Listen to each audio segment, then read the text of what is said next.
রাজনৈতিক দলগুলোর সহযোগিতা ছাড়া সুষ্ঠু নির্বাচন সম্ভব না, আইন শৃঙ্খলা বাহিনীর চেয়েও রাজনৈতিক দলের ভূমিকা মুখ্য বলে জানিয়েছেন প্রধান নির্বাচন কমিশনার এএমএম নাসির উদ্দিন। সকালে রাজনৈতিক দলগুলোর সাথে সংলাপের শুরুতে এসব কথা জানান তিনি। প্রধান নির্বাচন কমিশনার বলেন, সুষ্ঠু নির্বাচনের জন্য আচরণবিধি মেনে চলা গুরুত্বপূর্ণ। সংস্কার কমিশনের অনেক সুপারিশ এরই মধ্যে অন্তর্ভুক্ত করা হয়েছে। পরে সংলাপে যোগ দেয়া রাজনৈতিক দলের প্রতিনিধিরা বলেন, সামগ্রিকভাবে দেশের পরিস্থিতি নির্বাচনের জন্য চ্যালেঞ্জ।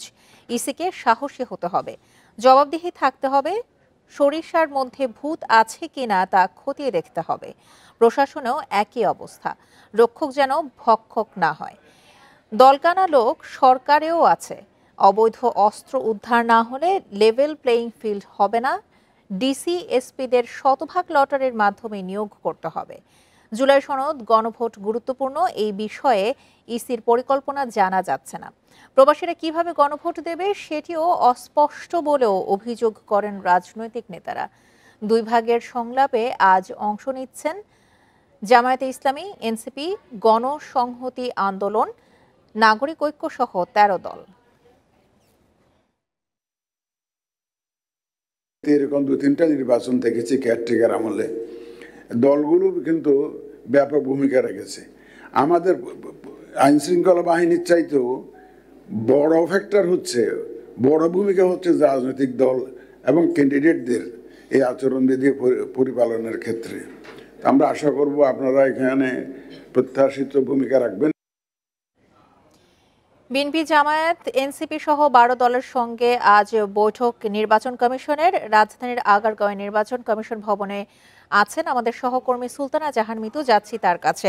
মিতু, এখন পর্যন্ত বৈঠকের সবশেষ কি অবস্থা দেখতে পাচ্ছেন? কোন বিষয়গুলোতে আজকে বেশি অগ্রাধিকার দেয়া হবে? নির্বাচন কমিশনের যে আলোচ্য সূচি রাজনৈতিক দলগুলোর সাথে, সেখানে রয়েছে বিশেষ করে আচরণ বিধিমালা এবং এআই প্রযুক্তি, সেসব নিয়ে আলোচনা। এছাড়া আরো বিভিন্ন বিষয় রয়েছে। এই আচরণ বিধিমালা নিয়ে রাজনৈতিক দলগুলো যেটি বলছে যে আচরণ বিধিমালার অনেক বিধি আছে যেগুলো আসলে ঠিক বাস্তবসম্মত নয়। যেমন প্লাস্টিক পোস্টার এবার নিষিদ্ধ করা হয়েছে একেবারেই। তারা বলছেন যে আসলে পিভিসি ছাড়া বা বিবিসি ব্যানার বা পোস্টার ছাড়া তাদের পক্ষে আসলে সম্ভব নয়, কেননা কাপড়ের পোস্টার সব জায়গায় ঠিক সেভাবে অ্যাভেলেবেল না। এই জিনিসটাকে তারা অবাস্তব বলছেন। তারা নির্বাচন কমিশনের কাছে অনুরোধ করেছেন এই বিষয়টা যেন শিথিল করা হয়। আরেকটি বিষয় তারা বলছেন যে নির্বাচনী প্রচারণা যেন ভ্যাট মুক্ত রাখা হয়। এরকম নানা দাবি দেওয়া উঠে আসছে। কথা উঠেছে গণভোট নিয়ে, যে গণভোটের বিষয়টি সরকারের তরফ থেকে বলা হয়েছে একই দিনে জাতীয় নির্বাচনের দিনে গণভোট হবে। তবে সেই গণভোট কিভাবে বাস্তবায়ন হবে বা জনগণই বা কিভাবে সেই ভোটে অংশগ্রহণ করবে জাতীয় নির্বাচনের পাশাপাশি, সে বিষয়ে কিন্তু নির্বাচন কমিশনের তরফ থেকে এখনো কোনো স্পষ্ট নির্দেশনা দেওয়া হয়নি বলে রাজনৈতিক দলগুলো অভিযোগ করছে। এবং তারা আরো বলছে যে গতকাল পোস্টাল ব্যালট বিডি উদ্বোধন হলো, প্রবাসীদের ভোট দানের যে অ্যাপ, কিন্তু প্রবাসীরা কিভাবে গণভোটে অংশ দিবে সে বিষয়ে কোনো নির্দেশনা নেই।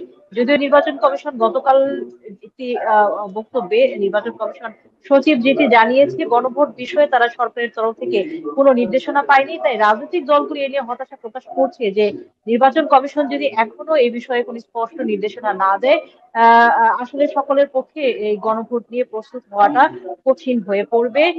এবং আজকে সংলাপে ঠিক ১৩টি দল অংশ নিচ্ছে। সকালে বিকেলে মিলিয়ে যে সকল দল অংশ নিচ্ছে, যেমন জামায়াত ইসলামী, বিএনপি, এনসিপি, গণসংহতি দল, নাগরিক ঐক্য, সকলেই বলা যায় যে রাজনীতির ময়দানে বেশ গুরুত্বপূর্ণ ভূমিকা রেখে চলেছে। রাজনৈতিক মেরুকরণেও এদের ভূমিকা গুরুত্বপূর্ণ এবং সকলকেই ঠিক একই দিনে নির্বাচন কমিশন ডেকেছে। তাই যে সংলাপ পর্বটি চলছে সেখানে অনেক ধরনের প্রস্তাব আসছে এই দলগুলোর পক্ষ থেকে। সকালে আছে জামায়াত ইসলামী, এনসিপি, গণসংহতি আন্দোলন।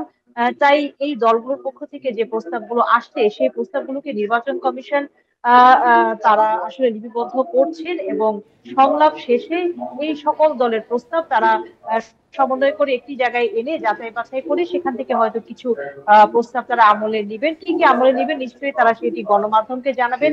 একটি বিষয়, এই যে জি। সংলাপ চলছে, এই সংলাপ আরো আগে হওয়ার কথা ছিল নির্বাচন কমিশনের কর্ম পরিকল্পনা অনুযায়ী। সেক্ষেত্রে নির্বাচন কমিশন অনেকটা পিছিয়ে আছে। ঘোষিত সময়সীমা অনুযায়ী তফসিলের আজ মাত্র 15 থেকে 15 দিন বা তার কিছু জি। বেশি দিন বাকি। এই সময়ের মধ্যে সংলাপ শেষ করে আরো দুইটি পক্ষের সাথে সংলাপ শেষ করে নির্বাচন কমিশন সবকিছু কিভাবে গুছিয়ে আনবে সেটি নিয়ে একটি প্রশ্ন আছে। নির্বাচন কমিশন ভবন থেকে রাজনৈতিক দলগুলোর সঙ্গে সিইসির বৈঠকের সবশেষ তথ্য নিয়ে জানাচ্ছিলেন আমাদের সহকর্মী সুলতানা জাহান মিতু।